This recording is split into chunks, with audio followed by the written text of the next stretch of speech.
what would you say to that person that's like, am I ready? Is it time? What should I do here? Take the fucking leap. What do you have to lose? You might get clear, even 10% more clarity on who you are and what you stand for. What do you fucking have to lose? Take the leap.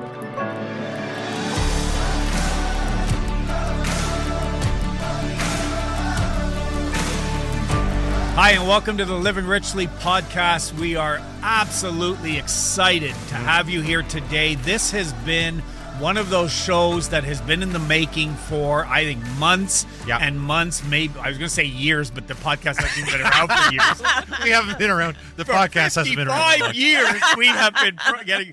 But dude, I haven't even been around that long. Maybe you have. Yeah. Okay, yeah. Awkward. Yeah. No, super excited. We are going to be talking today about the 15-day Life Vision Challenge that went live today. Yeah, it goes live today with this episode. We are absolutely excited about it, and we're just can't wait to have people experience this, all of what is going to be entailed in this and what we're doing with it and why it matters, all of that. Maybe, Eric, give us a quick overview of what we're talking about. We've talked about sign up for this Life Vision Challenge. Yeah. What the hell is the Life Vision Challenge? It's an experience that we've created online. It's absolutely free. That's really designed at its core to help people get clear on who they are and what they stand for. We've talked so much on the show about living according to other people's expectations and getting stuck in living a supposed life and not knowing really what we're about. And that's a miserable way to live. Mm-hmm. And authenticity, being true to yourself, been such a strong message. It's central to the Living Richly Nation. And this experience is designed to help people do just that. Get clear on their core values, get clear on what makes them happy, what fills their cup, use the elements as a method to kind of envision your best life, and then identify the people, places, and power sources you need in your life to live the life you've always dreamed of. I love it. Getting clear and clarity is one thing that a lot of people share with us in terms of taking away the fog and just becoming more clear on whatever aspect of their vision is. Eric, you talk about designing your dream life as a really crucial part of the Quadrant Model. So can you explain the concept of the Quadrant Model and how designing your dream life fits into that? Yeah, so this is a model for, it's interesting. I called it Quadrant when it first came to me, and that was part of a journey we'll talk about in a few minutes. But originally, the entire model was what really comprises now the 15-day challenge. But as the podcast has evolved, as we've evolved together, as my journey's evolved, I came to realize that's just one part of it. It's actually part two. So you can think of what we're going to be focused on today as sort of part two of the process. But the Quadrant Model in its whole is it starts by reclaiming your story. Most of us are looking to just get over our past. We're looking to put it behind us and move on. But in our past lies all kinds of gold for us to mine that helps us really become the best person that we were meant to be. And so we spend some time on that, and that's forthcoming. There's works being done on developing that. Then we have designing your dream life, which is what we're focusing on today. Mm-hmm. Once we've gotten clear on our past and what we can carry forward, what we choose to carry forward, what our dream life looks like, then there's about showing up and being fully present in the moment. Because I think a lot of folks are so obsessed about the future and stuck on hangups from their past, they're not really showing up right now. So that whole third part of the quadrant is all about teaching people how to be really mindful. And then finally, the last part of the quadrant is about giving back. It's about the legacy that you're going to leave behind. Because I think all of this self-help stuff and all this personal growth stuff is fantastic. But if it's all just for us, then we're missing something. I think the purpose of transformation, the purpose of us being free and becoming the best version of ourselves is so that we can make the world a better place. So that's the model in its whole, and there's more forthcoming on that in the months to come. I love it. Yeah, you're clearly passionate about it. And I've been closely knit by your side as you've been building this out, and I see your passion every single day in it. Maybe walk our listeners through where the concept came from and why is it so important? Yeah, so April 2022, my second Great Awakening. I had come through a really dark time, and I was familiar with dark nights of the soul, but this one was different. something clicked. A lot of the work that I'd been doing for years, work in therapy, personal development work, trying to overcome stuff. And in that season, it's like a bunch of stuff just landed. And I've talked about it on previous episodes. And what emerged actually out of my whole experience, and that whole experience was heavily documented because I was journaling every day, I was writing every day, and stuff was coming to me. I remember I was driving probably Rob crazy with these early morning texts saying, "Dude, right, like I just thought of this, or this just came to me, or I just had this epiphany." And what emerged was that designing your dream life model, that quadrant model, that makes up the 15-day challenge. That getting clear on who you are, what you want out of life, and what your dream life looks like, and then actively building it.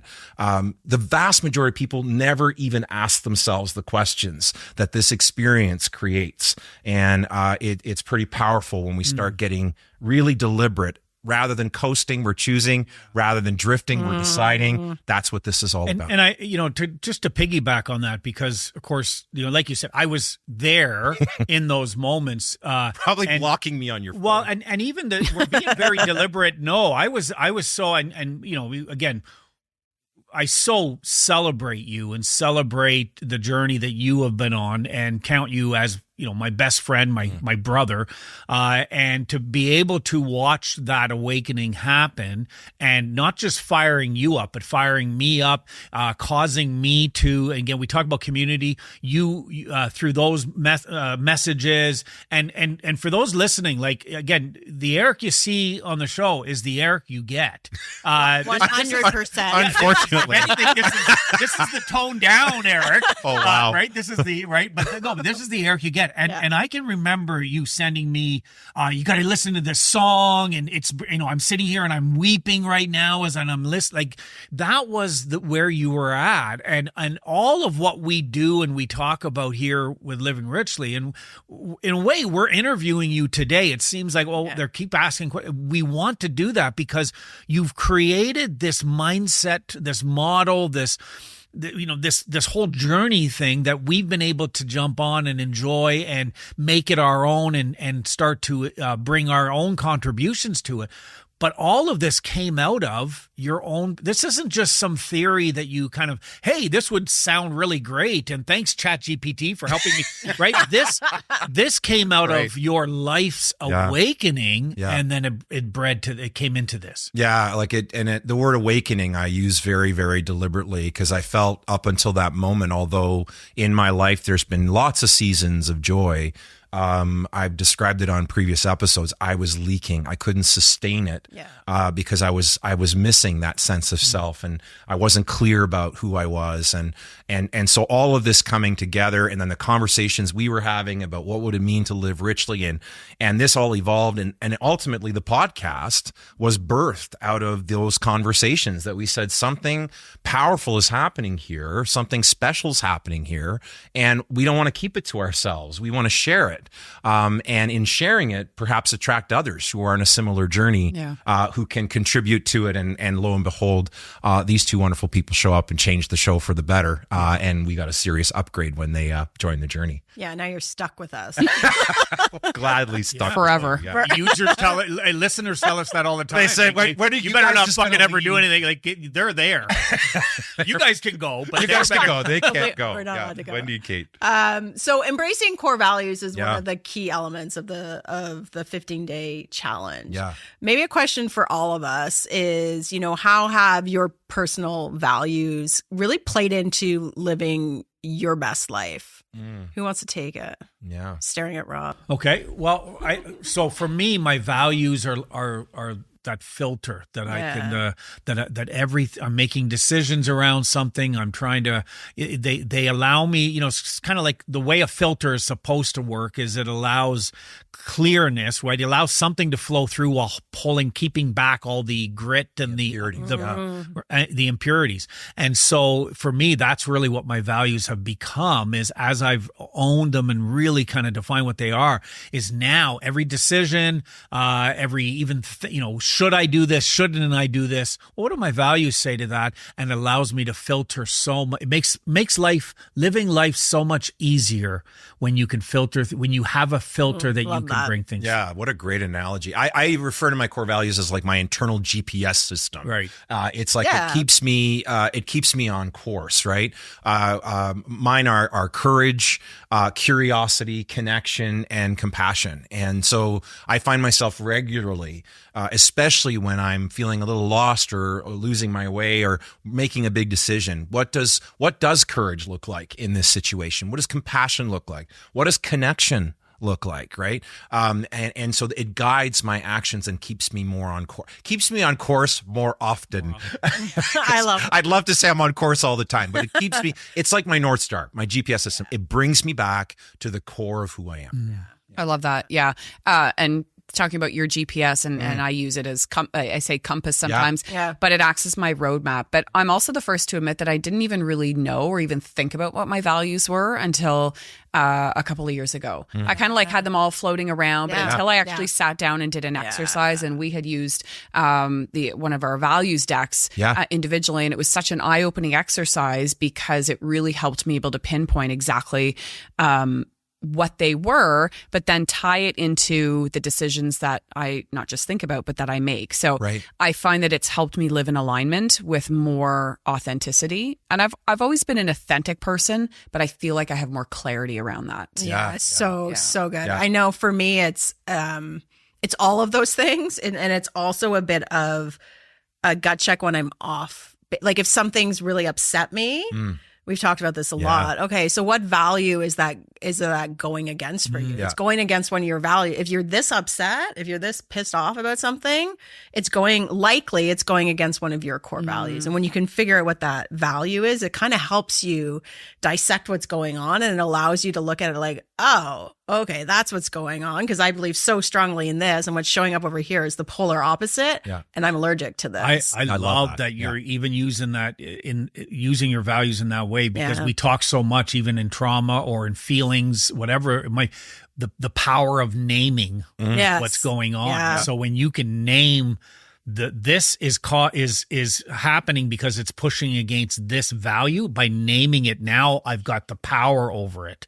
Absolutely. I think that's absolutely incredible. And a great friend of ours, he's also one of our coaches at Rhapsody. He's been on the show a couple of times, Steve Osman. He says that when you get upset, when you really get angry, usually it's because someone has stepped on one of your values. And I love that. That's language. a great visual. Such a good visual. And there is great power. Like you mentioned, Wendy, you had them floating around. You had a sense of what they were, but there is something about moving it out of this space of it's sort of vague. And I know one client of mine, and this model, by the way, I've been using it with clients for a while now, field testing it and trying it. And when I first started working with him, this guy's probably done the most reflective individual I've ever worked with. He had all kinds of work already done.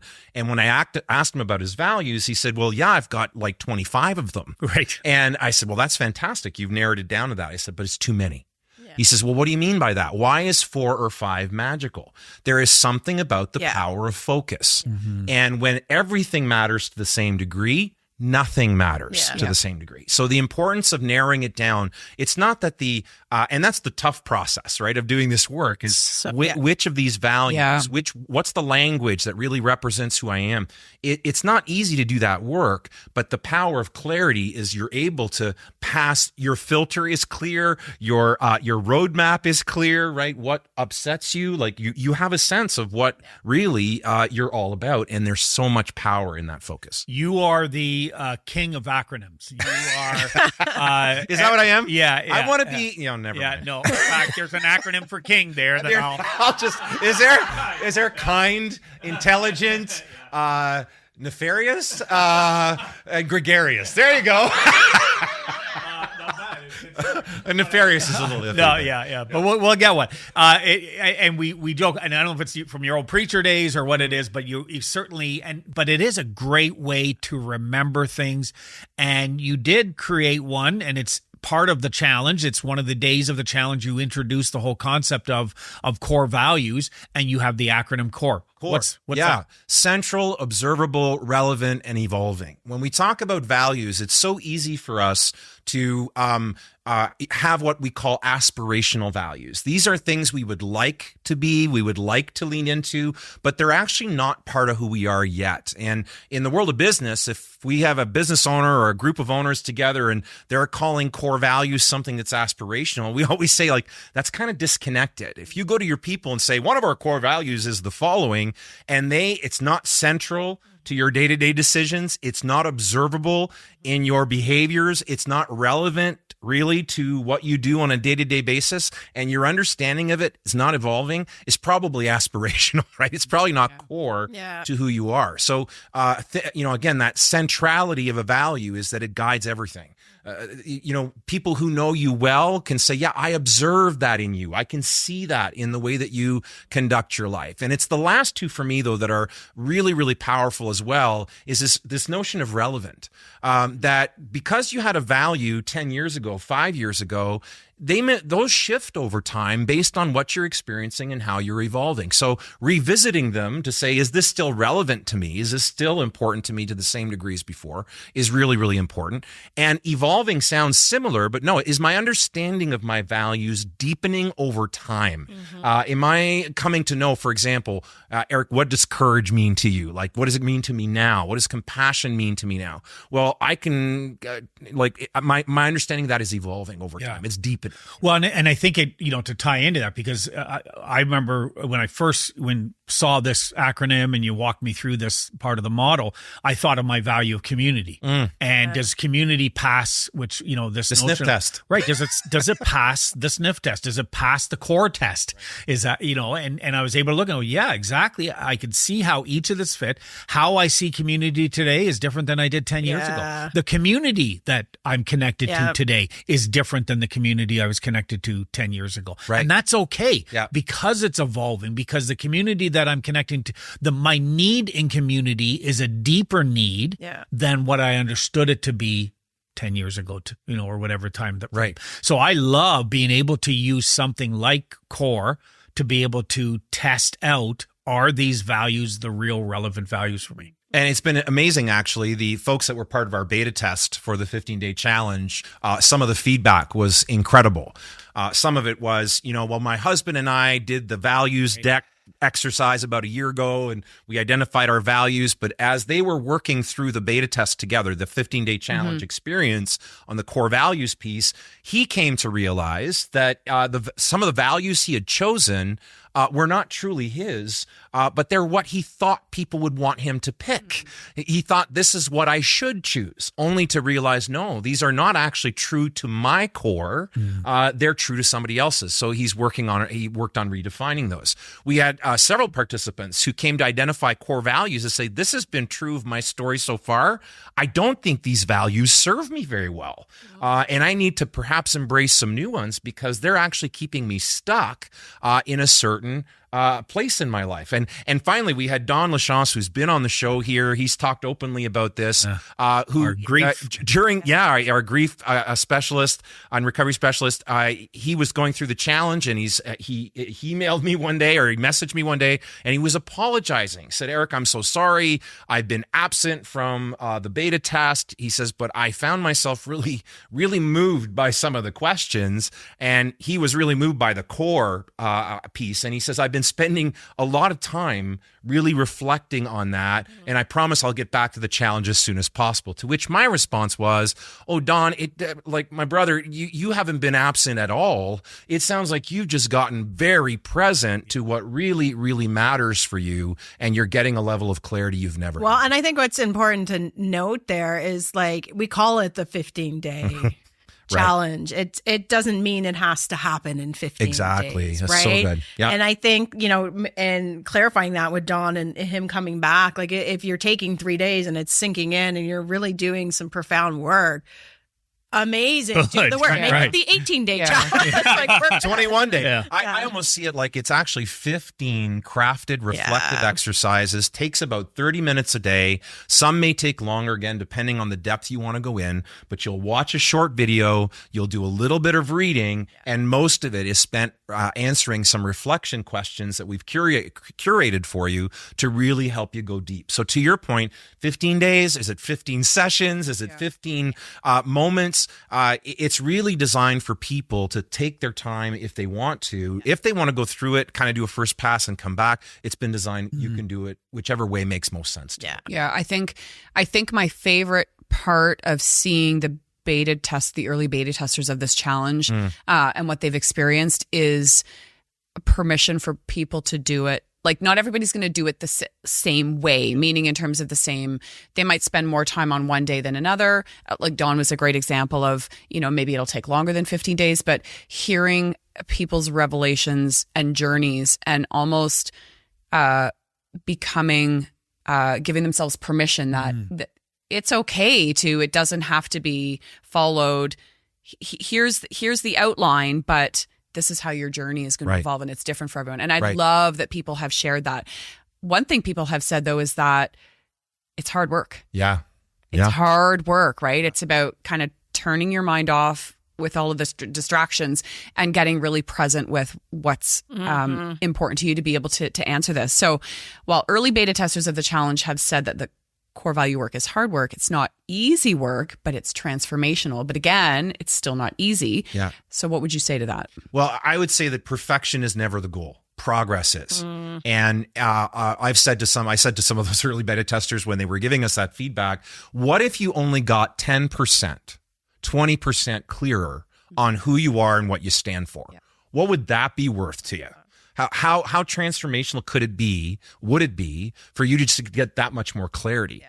The vast majority of people on the planet never will go to the grave without ever asking themselves these questions. They will follow the world's pattern, their family's expectations, the supposed life that we've talked about, and they never get present to it. So is it any wonder that when we finally start wrestling with those questions, it's not going to be easy?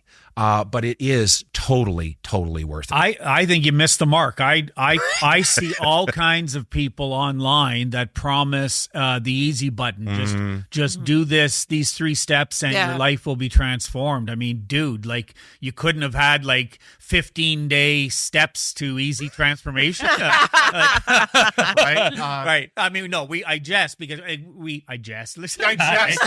Oh, Rob Jester has joined us for the show today. I jest a little bit. Be careful, there'll be a brouhaha. Don't get me talking old again. Back in my day. This is a journey. Yeah. And Jesse, when he was on, right? He talked about him as he was working through his values, and it's fucking hard work. Yeah. But it's worth it. But he redefined his life, right? Like, he got clear on what his values were, and then he started to look at his life going, I'm out of alignment. Right. But okay, so that's a painful realization to come to.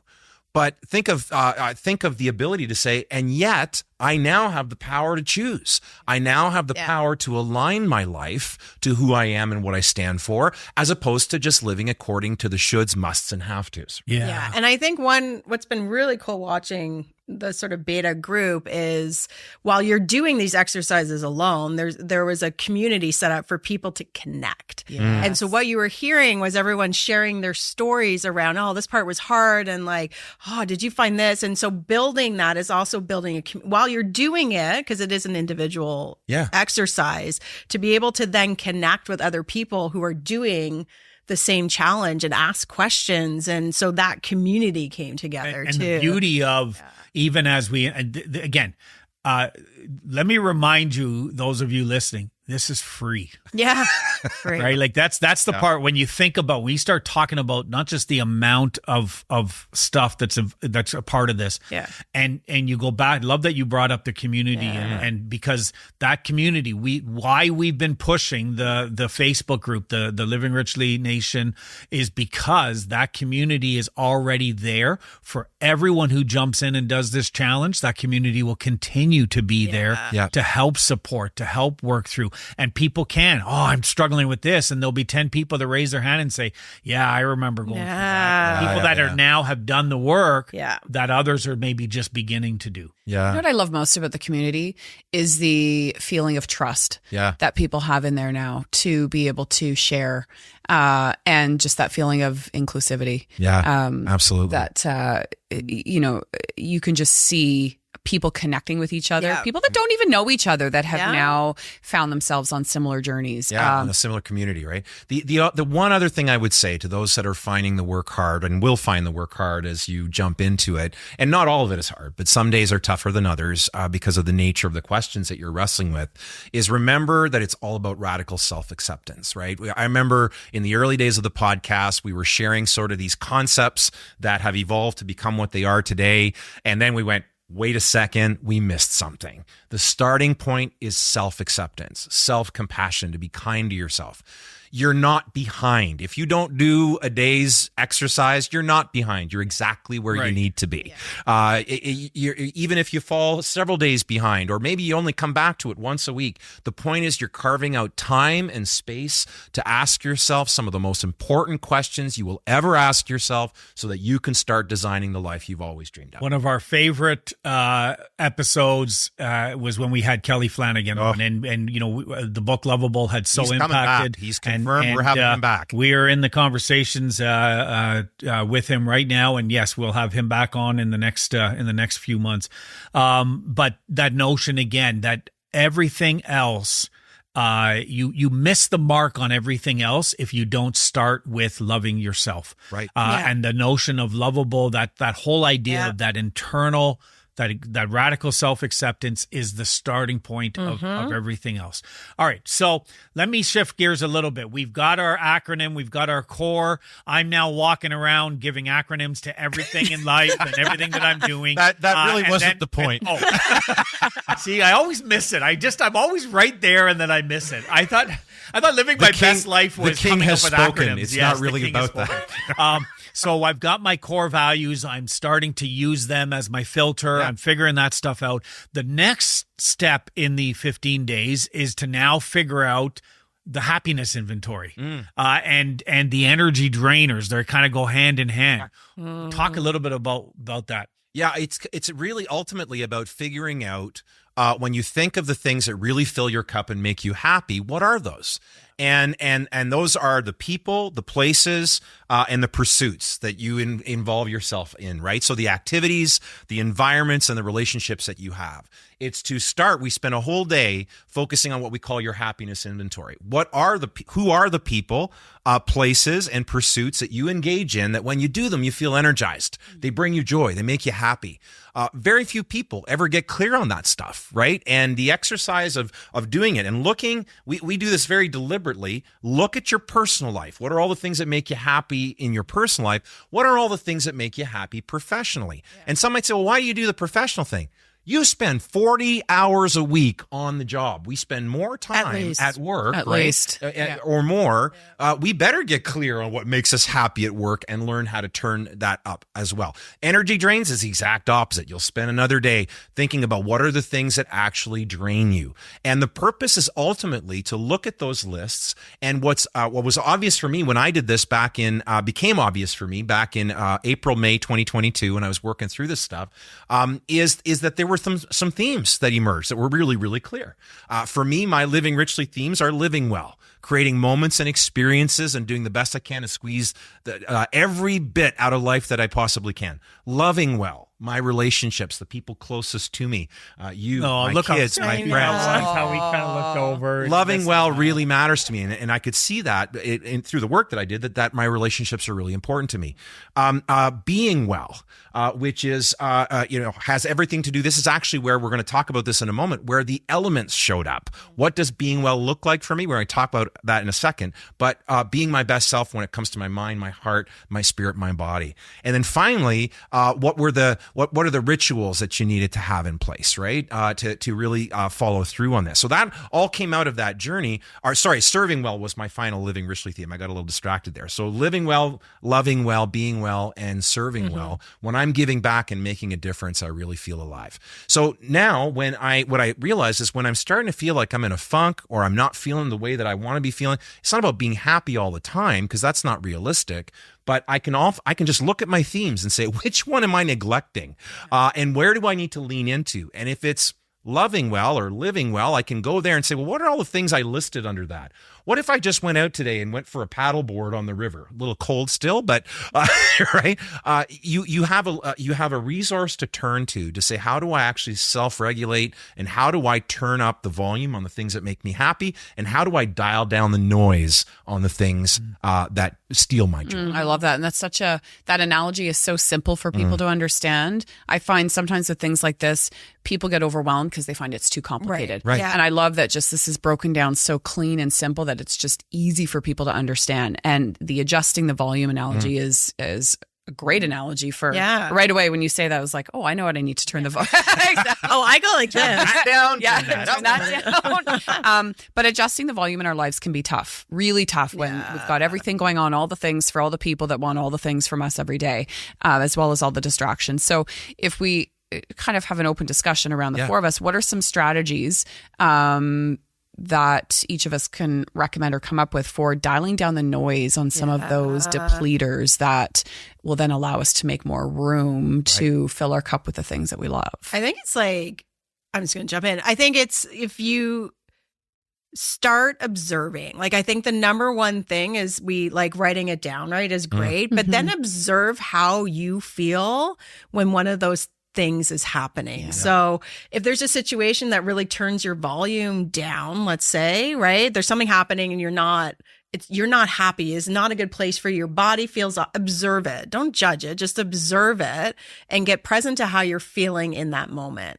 So if you start doing that on what's bringing me joy? Oh, that's really interesting how I feel in my body. I'm a big believer that we don't listen to our bodies enough when we're in uncomfortable or comfortable situations. Yeah. So good. We know intuitively sometimes that it's off, but we don't know why. So if you can tap into just starting to observe, oh, that's weird. Oh, like, I feel like it literally sometimes just feels like that. It just feels off. Sometimes it's in your gut. Sometimes you're like, I don't know, it can fire differently for everybody. Yeah. Just get present and start observing how you feel. I think that's, and absolutely. And the more you're present, the more you sense that.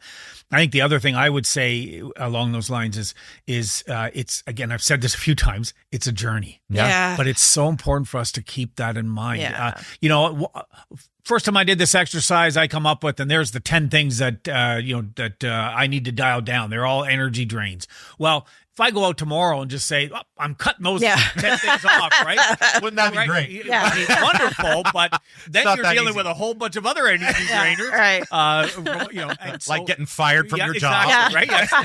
You're right. Going to work and say, sorry, that's an energy drainer. Like, too bad. Right. So it's about little by little. Yeah. It's slowly by slowly. It's just being able to go, okay, I'm going to take that from a 10 to an 8. Right. And then next week I'm going to try to dial that down a little bit more, and then I'll do this one. And I love, as I'm dialing this down, I'm bringing this up at the same time. But this is a journey. Yeah. It may take years to really fully get these things down to 0 or onto mute.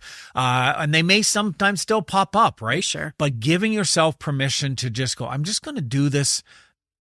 Pace myself in doing this a little bit at a time. I love that, what you just brought up, because we live in a society where everything needs to be done right away, and everything is Amazon Prime, and if it doesn't show up or it's not fixed in the next day, then it's useless. And I see it in the fitness space all the time. Like you're not going to build biceps in 4 minutes. Like that's, so unless, Unless you're Rob. But where you're, Always. Yes. What you were saying? as I was saying, Kate. Yes, I hear you, Wendy. But your energy flows where your energy goes. So starting to pay attention. And I really liked what you mentioned in regards to being observant, because I think that's how we identify patterns. We only identify patterns. It's like food intolerances. We don't know until you start observing and paying attention and writing things down to create a pattern. So starting to figure out and realize where your energy is going. How is that flowing? Is it flowing smooth? Is it, is it like a free flowing waterfall? Or is it like, a dam that's all like got chopped up wood and all kinds of debris in it? How does that look? Because what we see depends on what we look for. 100%. And I would say I would add to that it's, again, what if you could turn up the volume of what makes you happy by 10 or 20%? I thought you were going to say turn up your biceps. Turn up your biceps. So I could do that too. Right. But what if you could just do, again, that little by little, slowly by slowly analogy that Rob, you used, that it's not about doing it all at once, but if you can begin to shift the pattern. People deserve more happiness. They deserve more joy. They deserve to enjoy life a lot more. And if we can begin to make that difference, and it's not about this pie in the sky idea that we're going to be happy and smiley all the time. No, life is life, and we're going to go through ups and downs. But would you rather do that when your tank is like empty, or would you rather have a tank that's more full more of the time, so that when those hard times come, you've got fuel, right? And again, most people never do this work. They never do. And it's because it seems so simple. Figure out what makes you happy. Right. But I challenge anybody listening right now. And yet, who's not? Well, that's what I mean. Like, if you're listening right now or you're watching, here's a challenge for you. The next person you see standing in line at the coffee shop or, wherever at work or whatever, just turn to them and go, so what makes you happy?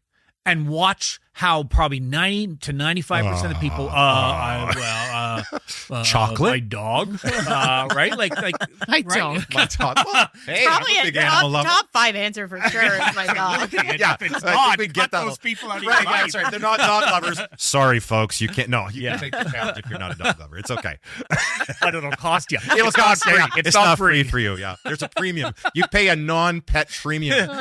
There's a paw print before you have to get your dog's paw. That's right. Scanned to log in. Exactly. Oh, we're really not that sophisticated. We're going to build that in.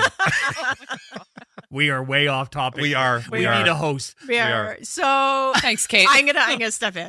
Thank you. You talked earlier about the elements, right? And that coming to life in the Quadrant Model. And you talk about elemental visioneering, which is a big word. Yep. It's a hard word. It's a Eric. good word. It's You a like great that word. word? But it's really to help people tap into all of the elements, right? So mind, heart, spirit, and body. I'm reading because I'm going to forget one for sure.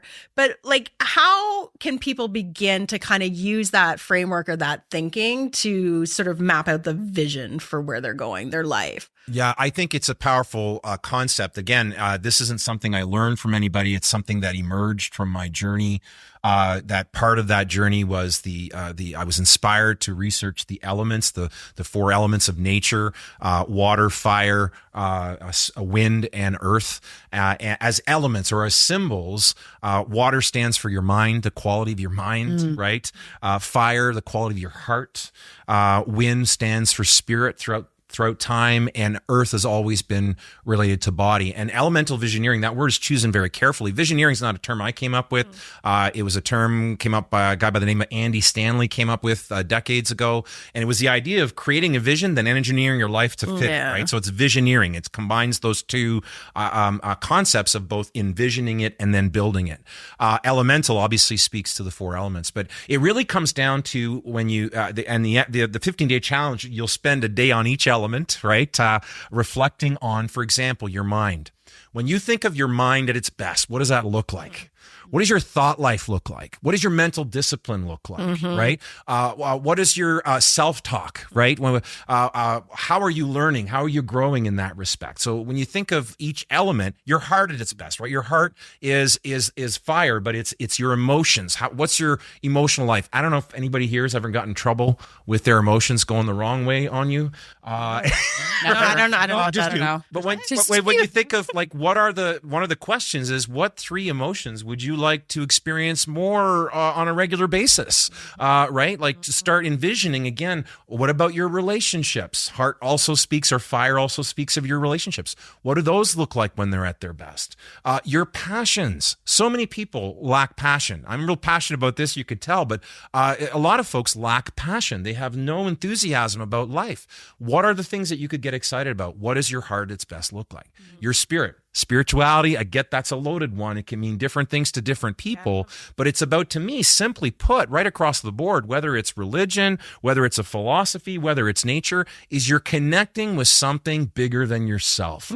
You're connecting with something larger. So what does that look like? And finally, when we talk about health and vitality, we're not just talking about the buff people at the gym, that are all carved out, but what does your body at its best look like in terms of energy levels, in terms of vitality, in terms of strength, in terms of movement, so that you can make the most out of this thing. I use the phrase live long and strong. And a big part of living richly, in its essence, we define it near the beginning, was having full access to all of the resources of the mind, heart, spirit, and body to live your best life. And that's what elemental visioning is all about. And down the road, when we are like ridiculously famous with living richly, what do you mean that's not yet? No, it's not yet. But that's the visioneering.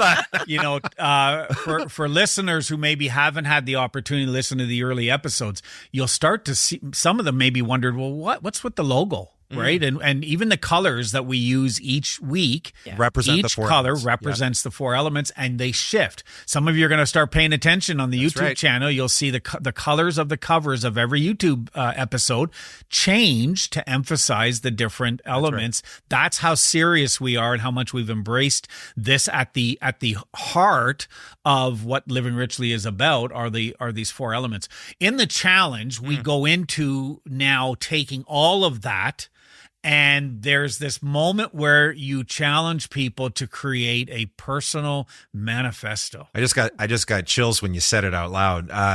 It's combining at this point of the challenge. You will have gotten clear or much greater clarity on your core values.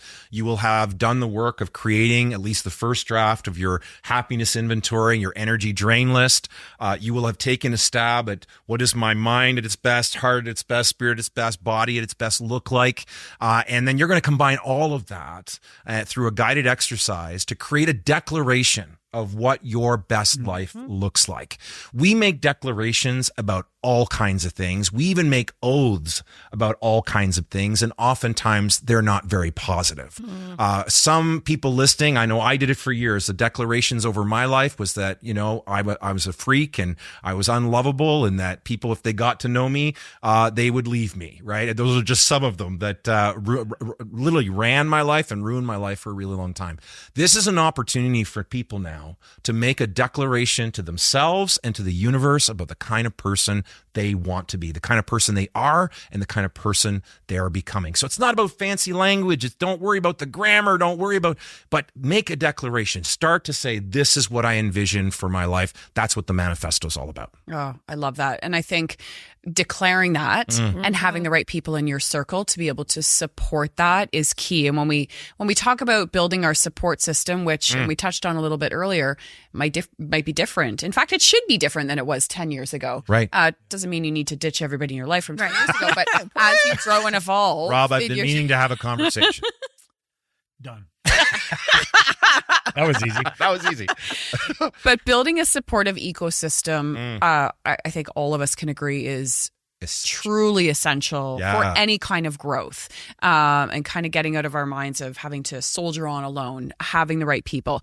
How do you suggest those who are listening start to curate their inner circle? And I love that you use the language inner circle. So that's really what we're talking about here. All of us will have a number of acquaintances in our life, even friends that are in our lives, family, people at work. Like we on a typical lifetime, like we interact with an awful lot of people. But your inner circle, like show me your friends, I'll show you your future, right? Was it Jim Rohn who said you are the average of the 5 people you spend the most time with? When we're talking about the inner circle, are these people that are going to support you in your journey or not? And in AA, they talk talk about this concept of upper companions and lower companions. And we would lead you through an exercise of identifying who your upper companions are. Upper companions, lower companions. Let me start there. They're the folks that are very happy to see you just stay where you are. They're happy to just do the everyday stuff and not really wrestle with any of these questions, because any growth on your part might make them feel uncomfortable, right? Anybody who decides to break beyond mediocrity is going to make the people around them feel uncomfortable. You'll know they're upper companions when they start cheering you on when you do that, when they support you, and even are pulling you forward and calling you out at times to stay true to the journey. These are the kinds of people that we want to find in our lives. Not an easy thing to do, but that's why being part of a community where more like-minded people are together, like the Living Richly Nation, that our Facebook group, you're going to find people like that in that group that are on a similar path. We share a powerful quote, even in the challenge. It's one that we have lived by almost since day one of Rhapsody. When we were bringing on coaches, we used to use this, an old African proverb that says, if you want to go far, if you want to go fast, go alone. If you want to go far, go together. 100%. And this notion of you can make fast changes in your life on your own. I'm not sure if you can really take the journey on your own. It's difficult. Yeah. It really does require community, the people around you, surrounding yourself, that inner circle being, so critical to that success that you have. I couldn't agree more. I mean, each person has to do the work for themselves. Yes. But it takes a village, right? We need people in our lives that are going to support us on that journey, because at times it can get really lonely and it can get hard. Surrounding yourself with like-minded people that are committed to living their best life. And we're all going to be at different parts and stages of that journey, but make sure you surround yourself with people that have a growth mindset and are committed to their ongoing evolution. And that's what that whole section's about. Yeah. And along with that, you talk about practices and power sources, right? And how those are so key to continuing on the growth. Yeah. Do you have some good examples that you can maybe share? Yeah, practices. It started off, I used the word rituals. And practices and rituals is synonymous for me. These are, once you have a sense of who you are, what you stand for, the kind of life that you want, well, again, who are the people you need in your corner to build that kind of life? And then what are the regular habits, practices you need to build in, right, to help you build that life? And what outside sources of inspiration, motivation, knowledge, and learning do you need to connect to? Those are your power sources. For me, it came, again, through this work. For me, my rituals are, I'm going to give you another acronym. It's the word NEST, right? So for me, nature, right, is one of my practices. Being in nature on a regular basis is huge for me. And you know this to be true. Yeah. Exercise, so important. Movement, right? Like I need to be moving my body. This is a practice that helps me stay at my best. Then I've got some solo practices. That's the S. And then I have some tribal rituals. The solo practices, another acronym. Another acronym is the word grammar, right? The word grammar. I call it the grammar of the soul. I'm so used to it. I know. Yeah, same. And listen, it's just the way my mind great. I love it. Stuff. Yeah. So for me, my solo practices that are so important to me: gratitude, reflection, acceptance, mindfulness, meditation, affirmations, and reading. Those are things that fuel my soul and help me build the life that I've always dreamed of. My tribal rituals, this is actually one of them right here. We get together and we have powerful conversations, the four of us. Part of the reason I want the podcast to continue is so that these conversations never end, because they are fuel for the journey. And other conversations with people of like mind that just really get me going. So those are just some examples of practice. Goosebumps. You got goosebumps. Look at that. Goosebumps. Could be a hot flash. Wait, wrong show. Yeah. You guys did that on another show. Hot flashes happened on No another. hot flashes on this episode. Well, you can't control the hot flashes. No, Steve can edit them out. Steve can edit them out. Edit out the hot Steve's flash. here, right? Where's Steve? Hey! And then power sources, as I mentioned, like what are the books you need to be reading or podcasts you need to be listening to or short form content online. We did an episode not that long ago on our the sources of inspiration and learning that are most meaningful to us. You have to be digesting things on a regular basis that are feeding the best part of you. It's okay to sit there and binge a series on Netflix. Mindless TV is okay. I'm not saying you shouldn't do it, but be careful. If that's all you're digesting and ingesting, garbage in, garbage out, you're not going to create the reality that you're envisioning. What are the power sources you need to connect? Yeah, absolutely. Yeah. What are some power sources for you guys? I'll go. Yeah, we've talked a lot about, I'll give one example today. I think like you talk about, what you feed, right? So working out now, I put on the Gaia network, which I love. And Gaia, like there's some hits and misses. We love you, there. Gaia. Yeah, we do. There's some things I don't love, but I love a lot about it. And there's so much on just on mindfulness and like growth mindset. And it's just such a positive thing to have on in the background when I'm doing things. So I often, because before I met you, used to spend quite a lot of time alone when my kids were at their dad's. And so I need noise in the house. So I'd always put TV on, which oftentimes was mindless. So I love having Gaia in the background. I'll work out to it. So I'm just feeding my mind as I'm working out, which is one of my favorite ones to do. And it's just and because I'm more of that visual auditory learner, it's how I learn. When I hear it, even if I'm just brushing my teeth and I hear something, I'm like, we were working out the other day together and you were like, oh, that's a good one. Oh, that's a good one. He was writing down quotes from it. So it's just like you're getting inspiration while I'm physically working out. For me, that's been my most recent, I think, true power source, if you want to call it that. I love that. That's such a great idea. I never thought about having it on in the background that's a great idea. Yeah. I think for me, being at a stage in my life where I fully accept and appreciate the journey. I've kind of let go of the expectations on how things should be. Fuck it. This is where I am now. And this is kind of the journey that I'm on, and being okay with not having it all mapped out. I'm also at a stage where I've become just very self-aware and so deeply appreciative of being able to choose a life partner that shares the same passion for growth, those shared visions for goals, supports me where I'm at. Ooh, I'm going to get all emotional. But also that... It's not allowed on this show. We don't cry on this show.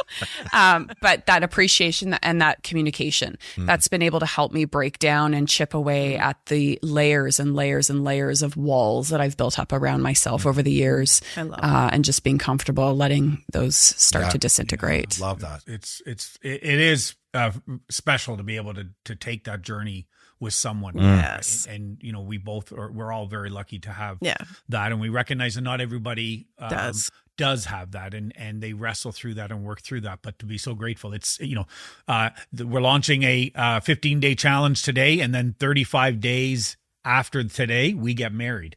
And, and so it really is having that person who inspires you and challenges you. You're just so grateful for that. It's so wonderful to have that as a source of inspiration, not just an outside source, like whether it's a show or a network or books or whatever, but to have individuals and certainly the two of you inspiring and being able to speak into my life is so wonderful.